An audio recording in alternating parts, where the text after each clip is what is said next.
Karena rahmat Allah mahal. Ampunan Allah itu mahal. Baru masuk pertama malamnya, kita diajarkan dengan sanad yang sahih dari Nabi, ijazahnya langsung ke Sayyidah Aisyah. Kalimat ini dibacakan, baru 2 rakaat tarawih, lalu kita bacakan. Allahumma innaka afuwun. Riwayat lain, Allahumma innaka afuwun karim, tuhibbul afwa fa'fu anni. Ya Allah, engkau yang paling sayang kepadaku. Engkau yang mencintai hambamu yang memohon ampunan dan maaf. Untuk itu ya Allah, dengan sifat mulia dan sayangmu, ampuni dan maafkan kesalahanku. Siapa yang bersamaan kalimatnya dengan aminnya malaikat, gugur semua dosa yang pernah dikerjakan di masa lalunya. Baru malam pertama, baru 2 rakaat salat tarawih. Itulah sebabnya disebut tarawih dari kata tarawihah, yang membuat tenang jiwa kita, damai hati kita, karena merasa doa diampuni, tenang dalam ibadah. Wafat setelah itu, husnul khatimah. Ramadan. Waktu lain tidak ditemukan. Ya, ini yang menjadikan Allah meminta kepada kita dengan menggunakan kata kutiba. Kutiba alaikumus siyam. Allah tidak mengatakan furida. Bab waris pakai furida. Kitaban mafruda. Yang lain menggunakan aujaba. Tapi Ramadan menggunakan kata kutiba dan bentuknya pasif. Fi'il madhi majhul. Ya, kata kutiba itu bentuk pasif dari kataba. Kalau dimunculkan aktifnya, kataba, subjeknya mesti ada. Kataballahu alaikumusiyam. Kenapa dirubah pasif, dihilangkan kata Allahnya? Karena bagi orang beriman, semua perintah itu mutlak dari Allah. Sami'na wa ata'na. Orang beriman gak tanya lagi. Ini pasti Allah perintahkan. Kalau sudah Allah perintahkan, ada kebaikan untuk saya. Itulah yang menjadikan semua orang Islam ketika mendengar ya ayyuhalladzina amanu, semua gembira karena ada rahmat Allah diturunkan di dalamnya. Dia tak perlu tanya lagi kenapa Allah perintahkan.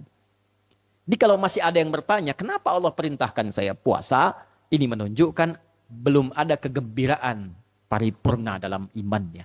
Dengan kata lain, belum lengkap kesempurnaan imannya. Kutiba dari kata kataba, asalnya sesuatu yang teratur, rapi, tersusun baik. Itulah sebabnya buku disebut dengan kitab. Menulis disebut dengan kataba.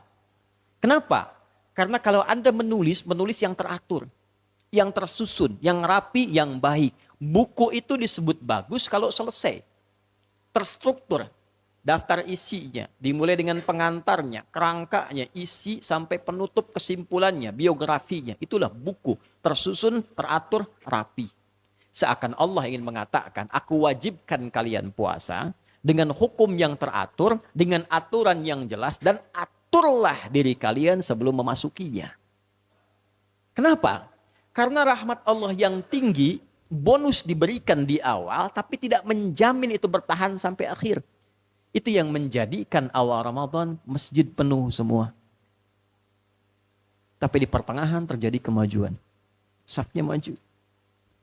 Di akhir makin maju.